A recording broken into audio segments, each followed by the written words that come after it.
Welcome back into North Dakota. Today we are cooking with Cashway. Randall, what are we working on today? Well, one of my favorite flavors is Bulgogi, that Korean barbecue. And there's a lot of ways that, there's a lot of different Bulgogi marinades.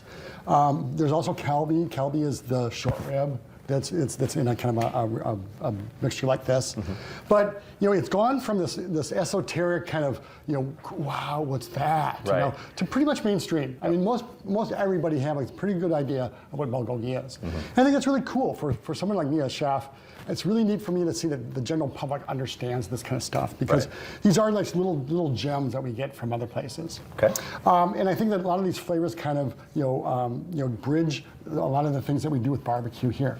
So. And if you haven't had Bulgogi, you gotta try this recipe that we're about to make, because Bulgogi's amazing. So we're gonna we got red chilies and some black pepper. Okay, right so into the, right in. What is this liquid in here? Soy sauce, I'm sorry. Gotcha. Yep, let's go ahead and put our, those are the white parts of the green onion. Okay, white parts, green onion. Yep, and then that's the brown sugar. Brown sugar. And then we got a little sesame oil. Some sesame oil, okay. Okay. And then this is where we're going to do our smash and grab jobs. Oh, yeah. Yeah, so take a knife, and what you want to do is be very careful, but you want to get the knife so that it's kind of off the board, so because you can't have your knuckles here, you got to have them over here. Right. And what you're going to do is make sure the blade's down, and just give it a nice little smash. Oh, okay. All right, and then that can go right in there. That and put it in there. Okay, I'm going to smash some garlic now.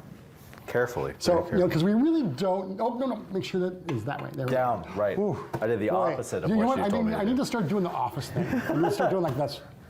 Good? Smash? Yeah, good. Perfect. We're going to ignore what I did earlier.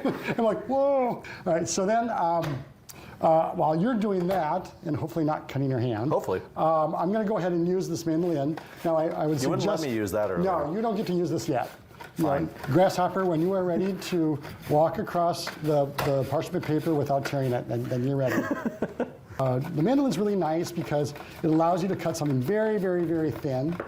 There is a tool that you can put on this to protect your hands, and I do recommend it. Could have just used that, and then I could have done it then. Yes. Yes, Grasshopper. I feel like you just wanted to use the mandolin. When you're ready, I will. That's fair. We'll go. That's my character arc. But see how season. nice and pretty those are, and just really absolutely even. Okay, so that's the advantage of a mandolin. A lot prettier edges. Yes. All right. So now that we have that. We're gonna take steak. Now it doesn't really matter what kind of steak. It could be beef tenderloin. It could be tri-tip. It could be sirloin. It could be I said tenderloin, but ribeye. Any loin you can think of. Any loin you can think of. Short ribs. Oh, there you go. But we're going to use New York strip again. Okay. Okay. And so that's what we're going to go ahead and marinate. So that takes about 2 hours. Gotcha. Okay. Now you could do it overnight, but really not necessary. Okay. I'd say that about maybe a half hour. Just kind of go in there and just turn it over. Gotcha. But it doesn't hurt to do it for a while. No, I'd say at least 2 to 4 hours. Okay. If you go overnight, it does get a little strong. Okay. Well, there we go. Perfect. Okay. All right. Well then. So when we come back, we'll grill it. We'll have it marinated, and we'll grill it, and then we'll put it all together. Next time you see us, it will have been 2 hours later. We'll be right back to Cooking with Cashway on North Dakota Today.